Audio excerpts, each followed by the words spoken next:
At Austin city limits, weekend one is officially over and thousands of people attended.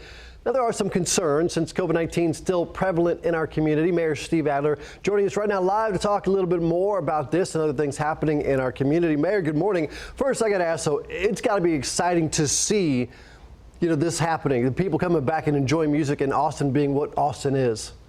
Rob, it really is. Good morning. It's great to getting to any level of normalcy. A little concerned about the event, but on balance, positivity rate in the community is at a low that we haven't seen in a couple months. We know that a lot of people got vaccinated in order to be able to get in, and that's a good thing. We used it to help increase those numbers. Now, we are seeing a lot of pictures, of course, which we kind of expected to see, where masks are supposed to be required in the big crowd there, but there are pictures showing very few people wearing them. And that was one of the policies really outlined that they got the permit in the first place. So is the city going to do anything to make sure that mask policy is more enforced for weekend number 2? Well, I think we have to be trying to do everything we can to encourage those behaviors. But, we've seen these events now here in Austin this week, but we'd seen them at Lollapalooza in Chicago. We'd look at the events in other places in the country. We pretty much knew what to expect. And you're taking everything into account and coming out on balance with what's the right thing to do. Yeah, balance is certainly hard to find sometimes. Are you concerned at all that this could be a super spreader event, or are you not too much concerned about that? Well, there's always a concern, but the risks were weighed versus the benefit of getting some people vaccinated. The positivity rate down such that it's going to be fewer and farther between that people in the concert like that would be next to somebody who had the virus. We think we're going to be okay. Let's switch gears right now to the new police chief. City Council approving Chief Joseph Chacon's appointment last week. So now that they've taken the interim tag off of his name, what can we expect to see changed now that this is his department? Well, I think what we're going to see is more of the kind of leadership that he's been giving us for the last 6 months. He's reaffirmed his commitment to keeping our city safe, for continuing the innovation within the department to make a safe city even safer. He already has shepherded many positive changes in the city's reimagining of public safety, making sure that everybody is safe and feels heard. He advocates for his officers.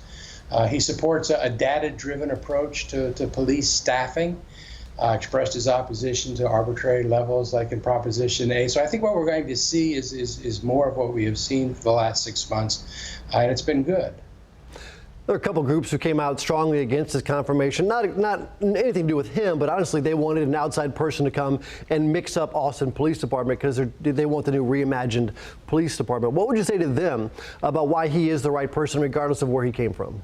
There were a lot of really good applicants, and if you had asked me 2 or 3 months ago if somebody from inside the department was going to be ending up being named chief, I would have told you I didn't think that was going to happen. But I think he's proven himself. And he really has become a voice to both keep the community safe, because that's the highest priority, but also move forward with the innovations. He's earned the job. Talking about the community and safety there, police officers now, as of, I guess, 2 days ago, will no longer respond to non-emergent calls. So who is going to be answering our calls? Who's going to be coming to our homes when we make a report? And what's it going to take to get back to the needed staffing levels if it's not Proposition A, which is on the ballot that you've spoken against Proposition A? Who's coming to our house first off?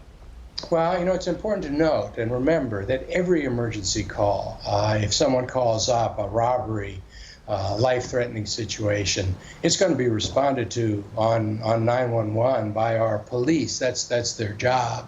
At the same time,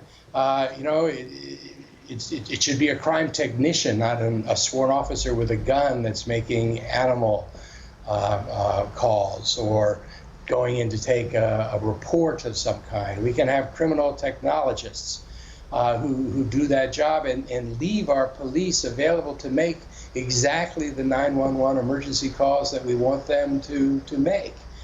I think that this is a really good pilot program that the chief is trying, and I want to see if it works. It's something that cities across the country are moving to to make sure that officers, sworn officers with a badge and a gun, we're clearing the deck so that they can be available for 911 emergency calls. Mayor, we appreciate your time as always, and I look forward to talking to you just a few more weeks. Take care. It was good to see you again, Rob. Thank you.